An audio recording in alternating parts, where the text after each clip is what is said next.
हाय दोस्तों, आज है day 7 of 8 hour study challenge till UPSC prelims. देखो, पढ़ा तो 12-14 घंटे भी जा सकता है, लेकिन प्रोडक्टिव पढ़ना वो ज़रूरी है। मैं डेली 8 आवर कॉन्टीन्यूसली पढ़ने की कोशिश करता हूँ। मैंने अपने आप को टाइम फिक्स कर रखा है 8 आवर का, ताकि मैक्सिमम प्रोडक्टिविटी जो है 8 आवर में निकाल सकूँ, ना कि 14 घंटे बैठ करके 8 घंटे का ही पढ़ूँ सिर्फ। ये चैलेंज इसी चीज़ के लिए है कि टिल यूपीएससी प्रीलिम्स 2026 मैं डेली 8 आवर रेगुलरली पढ़ूंगा और मैक्सिमम एफिशिएंसी निकालने की कोशिश करूंगा 8 आवर में, लिमिटेड टाइम में। देखते हैं कि मैंने डे की स्टार्ट कैसे किया। लेकिन इससे पहले बता देता हूँ कि मैंने 2 स्लॉट रखे हुए हैं GS1 के लिए और 1 घंटा दिया हुआ CSET के क्वेश्चंस के लिए, और लगभग 1 से 1.5 घंटा मैंने करंट अफेयर्स के लिए निकाला हुआ है। अब देखते हैं कि मैंने होल डे कितना स्टडी किया। सुबह सबसे पहले उठ कर के मैं योगा करता हूँ। आज मैंने योगा किया मूलाधार चक्रा के लिए। और रेगुलरली ना, जब हम एक लॉन्ग टर्म किसी एग्ज़ाम के लिए पढ़ते हैं तो एक फिजिकल एक्सरसाइज करना बहुत ज़रूरी होता है। और आपके पास ऑप्शंस में जिम कर सकते हो, आप रनिंग कर सकते हो और योगा कर सकते हो। तो इसमें सबसे बेस्ट जो है योगा और प्राणायाम ही है, जो आपको लॉन्ग टर्म स्टडीज़ में हेल्प करेंगे। सब देखते हैं कि डे कैसे स्टार्ट किया मैंने उसके बाद। 10 बजे लाइब्रेरी पहुंचकर 10 से 12:10 तक मैंने एक मॉक लगाया टेस्ट 26 विजन का, जो कि फुल लेंथ टेस्ट 3 है। अब ये फुल लेंथ टेस्ट लगाया, उसके बाद मैंने 12:10 से 1 बजे तक ना इस टेस्ट को चेक किया कि कितने मेरे स्कोर बना और कौन से क्वेश्चंस गलत किए। फिर उन क्वेश्चंस की मैंने लिस्ट बनाई कि कौन से क्वेश्चंस गलत हुए हैं, क्योंकि टेस्ट दे देना सिर्फ कुछ ही नहीं होता है। मॉक में बेशक मार्क खराब आएंगे, क्योंकि विजन के टेस्ट टफ भी होते हैं। जो क्वेश्चंस आपके गलत हो रहे हैं उनको देखना होता है, और फिर उनके बाद मैं लास्ट 3 ईयर से विजन के टेस्ट दे रहा हूँ। इनकी जो आंसर्स होते हैं ना, आंसर्स मॉक के अंदर दिए हुए, वो बहुत इंपॉर्टेंट होते हैं। अगर आप उनको पूरा पढ़ोगे ना, तो आपको जो मेन एग्ज़ाम में ना काफ़ी कुछ हिंट्स मिलेंगी। देन उसके बाद मैंने 1 से 1:30 बजे तक लंच किया, हाफ आवर का।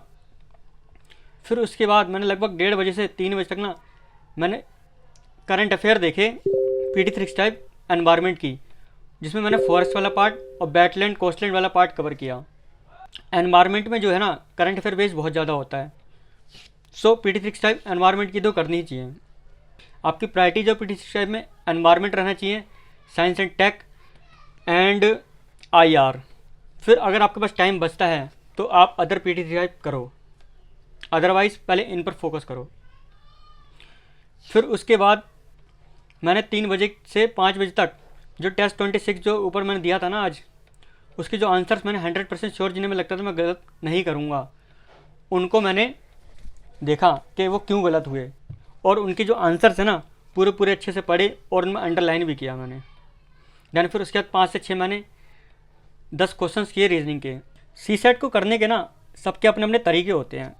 मैं डेली 10 क्वेश्चंस क्यों करता हूँ ना, क्योंकि ताकि मेरी ना एक हैबिट बनी रहे मैथ को और रीजनिंग को सॉल्व करने की। लास्ट ईयर मेरे से क्या हुआ था ना, मैं मैथ के क्वेश्चन सॉल्व कर रहा था ना, तो मैं घबरा गया था टाइम को देख करके, मेरे ऊपर प्रेशर क्रिएट हो गया था।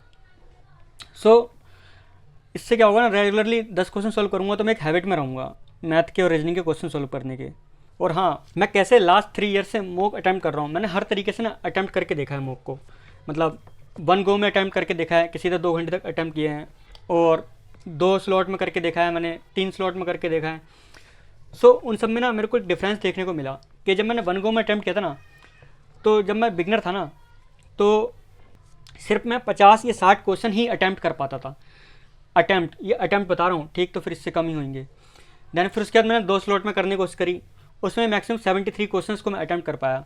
लेकिन इस ईयर ना और लास्ट ईयर मैंने क्या करा है, मैं 3 स्लॉट में अटैम्प्ट करता हूँ क्वेश्चन को, दिखाता हूँ ऐसे कि जिसमें मैं 100% श्योर हूँ और फिर जिसमें डाउटफुल हूँ और तुक्का कहाँ लगा सकता हूँ। अब इसी को मेन एग्जाम में कैसे कर सकते हैं कि 100% श्योर, और जिसमें मैं होता है ना, जैसे ये क्वेश्चन जैसे A या C, इसमें से कौन सा हमें सही लग रहा है, इसमें से एक गैस करना है।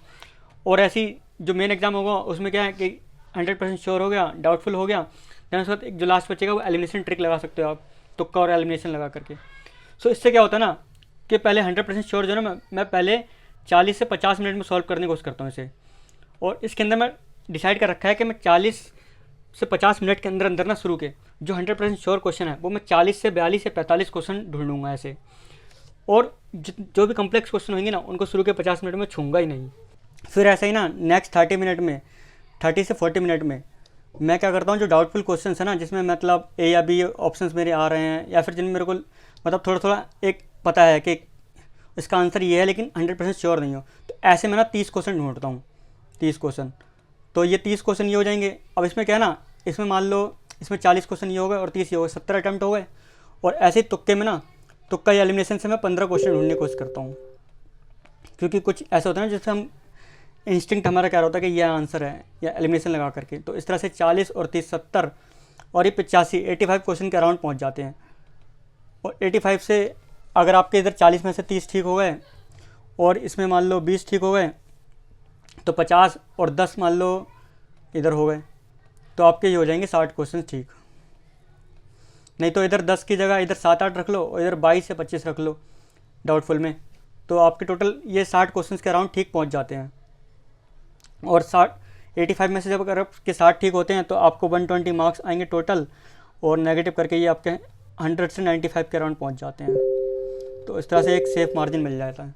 और अदरवाइज़ अगर आप 1 गो 2 गो में शुरू करोगे तो आप 70 ही अटैम्प्ट करोगे, और उसका भी आपको पता नहीं होगा कि आप कहाँ किधर पहुँच रहे हो, किस डायरेक्शन में हो। सो वो काफ़ी ज़्यादा मतलब इल्यूजनरी रहता है, मेरे हिसाब से तो रहता ही है। सो ये था मेरा होल डे का आज का स्टडी शेड्यूल। Thank you.